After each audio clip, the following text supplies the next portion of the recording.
Friends, आप सभी का स्वागत है आपके अपने चैनल में। आज हम देखने वाले हैं बायोलॉजी का 10th क्लास के लिए बायोलॉजी का 4th चैप्टर आनुवांशिकता एवं जैव विकास।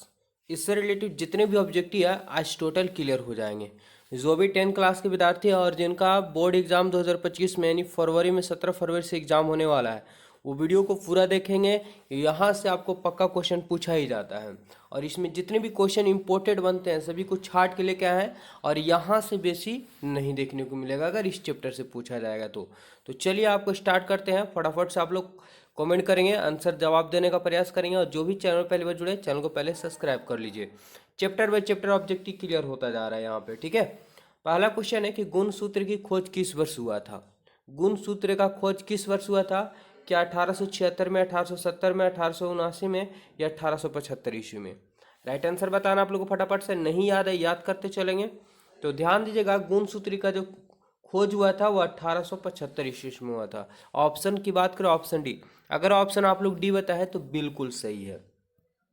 चलिए अगले सवाल की ओर चलते हैं। अगला सवाल क्या दिया हुआ है कि गुण सूत्र कहाँ पाए जाते हैं। ध्यान समझना, गुण सूत्र जो है वो कहाँ पाए जाते हैं।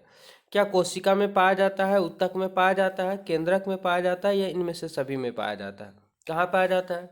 तो गुण सूत्र जो पाया जाता है वो केंद्रक में पाया जाता है, ठीक है। ऑप्शन सी, ऑप्शन सी अगर आप लोग बताएं बिल्कुल सही। बने रहेंगे वीडियो में तभी आप कुछ सीख पाएंगे। अगला सवाल है कि मानव शरीर में लगभग कितने जीन होते हैं। मानव शरीर में लगभग कितने जीन होते हैं, ठीक है। कितने जीन होते हैं ये फटाफट से आप लोग कमेंट करके बताना है, ठीक है। तो ये लगभग जो होता है 3000 से 4000, सॉरी 30,000 से 40,000 तक जीन पाए जाते हैं, ठीक है। अगले सवाल की ओर चलते हैं। अगला सवाल क्या दिया हुआ है कि मानव में ऑटोसोम की संख्या कितनी होती है। मानव में ऑटोसोम की संख्या कितनी होती है ये फटाफट से बताना है, ठीक है। तो सबको पता होगा कि मानव में जो है तो 46 गुणसूत्र पाए जाते हैं, जिसमें से 22 जोड़ा एक समान होता है, ठीक है। 22 जोड़ा क्या होता है? एक समान होता है, जिसे ही ऑटोसोम कहा जाता है, ठीक है। कितना जोड़ा होता है? 22 जोड़ा ऑटोसोम होते हैं। 23वां जोड़ा जो होता है भिन्न लिंग भिन्न आकार का होता है, जिसे लिंग गुणसूत्र भी कहा जाता है। 5 नंबर सवाल क्या बोला है कि जीव विज्ञान की वह शाखा जिसके अंतर्गत विभिन्नता तथा आनुवंशिकता का अध्ययन किया जाता है कहलाता है। ध्यान से समझना होगा कि जीव विज्ञान की वह शाखा जिसके अंतर्गत विभिन्नता तथा आनुवंशिकता का अध्ययन किया जाता है वो क्या कहलाता है? क्या जीवाश्म विज्ञान कहलाता है या भ्रूण विज्ञान कहलाता है, जीव विज्ञान कहलाता है या आनुवंशिकता कहलाता है? क्या होगा राइट आंसर ये बताना फटाफट से। तो ध्यान देना होगा, समझिएगा कि विभिन्नता और आनुवंशिकता की खोज होगा तो ये कहलाता है आनुवंशिकी कहलाता है। क्या कहलाता है? आनुवंशिकी कहलाता है। ऑप्शन डी इसका करेक्ट आंसर हो जाएगा। चलिए फ्रेंड्स अगले सवाल की ओर बढ़ते हैं। अगला सवाल क्या है? प्लेनेरिया की आंखें कैसी होती है। आप लोग चैनल में पहली बार जुड़े हैं, चैनल को जरूर सब्सक्राइब कीजिए। आप लोग का इसी चैनल पे आप क्लास देखने को मिलेगा। प्लेनेरिया की आंखें कैसी होती है? बहुत साधारण, संयुक्त होता है, हमारी आंखें की तरह हुई होती है, ये मेढक की आंखें की तरह होती है। कैसी होती है ये फटाफट से बताना है। तो ध्यान समझना होगा, प्लेनेरिया की जो आंखें होती है वो बहुत ही साधारण होता है। कैसा होता है? बहुत ही साधारण होता है, सूक्ष्म होता है। Option A. अगला सवाल क्या है? यदि लक्षण एक किसी लैंगिक जनन वाली जाति में 10% पाया जाता है। ध्यान से समझना होगा पहले सवाल को, तभी इसका आंसर दे पाइएगा। क्या है? यदि लक्षण एक किसी अलैंगिक जनन वाली जाति में 10% पाया जाता है और लक्षण बी उसी जाति में 60% पाया जाता है तो कौन सा लक्षण पहले उत्पन्न होगा? कौन सा, क्या लक्षण ए या लक्षण बी या दोनों, कौन से उत्पन्न होंगे ये बताना है। तो ध्यान दीजिएगा कि लक्षण ए जो है किसी अलैंगिक जनन जाति में 10% पाया जाता है और लक्षण बी उसी जाति में 60% पाया जाता है तो कौन सा लक्षण पहले उत्पन्न होगा? तो पहले जो होगा लक्षण ए ही उत्पन्न होगा, क्योंकि अलैंगिक जनन वाली है, ठीक है।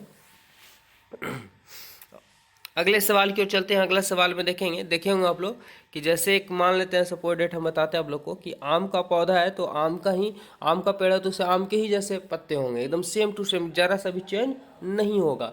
लेकिन एक मानव जो है इसमें भिन्नता पाई जाती है। जैसे माँ बाप गोरे हैं तो बच्चा काला भी हो सकता है, या माँ बाप काले तो बच्चा गोरा भी हो सकता है। यानी क्या होता है, इसमें दो अलग अलग प्रकार के गुणसूत्र पाए जाते हैं जिसकी वजह से भिन्नता होती है, लेकिन अलैंगिक जनन में भिन्नता नहीं होती है इस कारण से। अगला सवाल क्या है कि मानव युग्मक में गुणसूत्र की संख्या होती है। यहाँ पे ध्यान से समझना होगा सवाल को। मानव युग्मक में गुणसूत्र की संख्या होती है, कितनी होती है ये बताना है, ठीक है। तो ध्यान समझेगा कि गुणसूत्रों की संख्या कितनी होती है, 46 होता है। लेकिन युग्मक बोल दिया तो युग्मक में जब जोड़ा मिलता है तभी जाके युग्मक मिलते हैं, बनते हैं। जैसे बोला है कि नर युग्मक और मादा युग्मक संयोजन को निषेचन कहते हैं और गुणसूत्र की संख्या 46 हो जाती है। तो युग्मक बोलेगा तो 23 जोड़े के रूप में पाए जाते हैं, ठीक है। ऐसे बोलेगा तो 46 मारेंगे। चलिए आगे बढ़ते हैं। अगला सवाल है क्वेश्चन नंबर 9, क्या दिया हुआ है कि गुणसूत्र बने होते हैं। आखिर गुणसूत्र जो बने होते हैं किसके बने होते हैं? क्या डीएनए के बने होते हैं, प्रोटीन के बने होते हैं, डीएनए तथा प्रोटीन दोनों के बने होते हैं, या इनमें से कोई नहीं? क्या होगा राइट आंसर, फटाफट से बताना। तो गुणसूत्र जो बने होते हैं वो डीएनए तथा प्रोटीन के बने होते हैं। अगर ऑप्शन सी आप लोग बताएं तो बिल्कुल सही बताएं, ठीक है।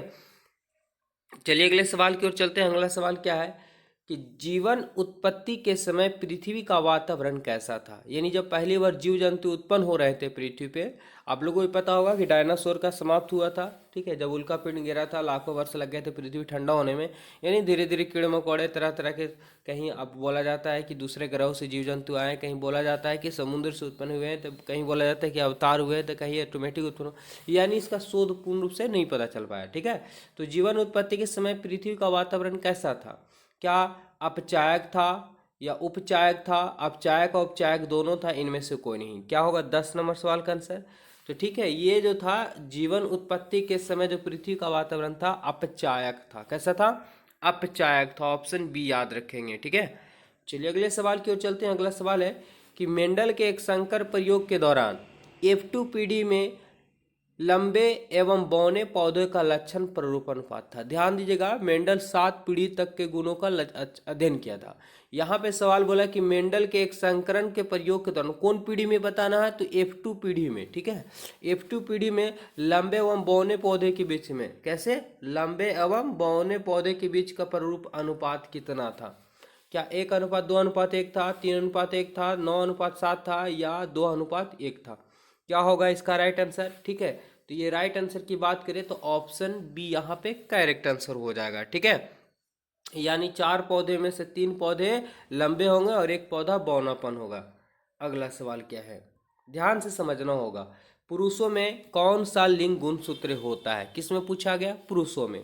क्या पुरुषों में XY होता है, XX होता है, YX होता है, YY होता है? क्या होता है? तो पुरुषों में अगर बात करें हम लिंग गुणसूत्र का तो X और Y होता है। स्त्री में क्या होता है तो आप लोग पढ़े होंगे XX गुणसूत्र होता है। तो बच्चे का जो लिंग निर्धारण होता है कि बच्चा लड़की होगा या लड़का होगा, ये किस पे निर्भर करता है? तो ये पुरुष पर निर्भर करता है। लेकिन गांव समाज में धारणा किसको उल्टा दोष दिया जाता है? स्त्रियों को दोष दिया जाता है, लेकिन एक्चुअली में यह दोष पुरुषों में ही पाया जाता है। अगला सवाल है, प्राकृतिक चुनाव द्वारा जीवों का विकास कहलाता है। प्राकृतिक चुनाव द्वारा जीवों का विकास क्या कहलाता है? क्या डार्विन जो है ना, जीवों का विकास कहलाता है किसके द्वारा? क्या डार्विनवाद है ये, या लैमार्कवाद है ये, मेंडलवाद है, या सूक्ष्म विकास है? बताना आप लोग ही। प्राकृतिक चुनाव द्वारा जीवों का विकास जो कहलाता है कौन वाद कहलाता है, ठीक है। तो राइट आंसर की बात करिए, डार्विनवाद कहलाता है। क्या कहलाता है? डार्विनवाद कहलाता है। ऑप्शन ए इसका करेक्ट आंसर हो जाएगा। चलिए आगे बढ़ते हैं। अगला सवाल जिसकी हम चर्चा कर रहे थे वो भी यहाँ पे आ गया आप लोग को।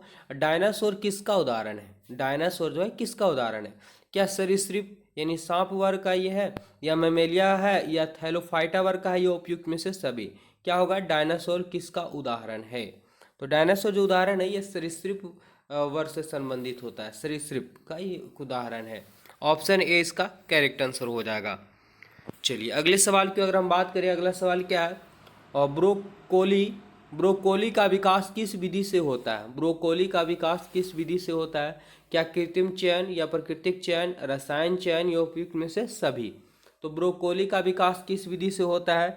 ये होता है कृत्रिम चयन विधि है, ठीक है। कृत्रिम चयन विधि से विकास होता है ब्रोकोली का। फ्रेंड्स इसमें लगभग इतना क्वेश्चन हुआ है, इतना क्वेश्चन और बचे हुए हैं जिसको हम पार्ट 2 में क्लियर कर देंगे, ताकि लंबा वीडियो होता है तो आप लोग देख नहीं पाते हैं, ठीक है। तो 15 क्वेश्चन में से आप लोग कितना सही हुआ है इसका कमेंट करके आंसर जरूर बताइएगा हमें। और चैनल में पहली बार जुड़े हैं तो चैनल जरूर सब्सक्राइब कीजिए। आप लोग एग्जाम होते होते और साइंस और सोशल साइंस का ऑब्जेक्टिव कंप्लीट कर दिया जाएगा, साथ ही साथ मैथ का, ठीक है। प्यार सपोर्ट ज़्यादा शेयर कीजिए। धन्यवाद।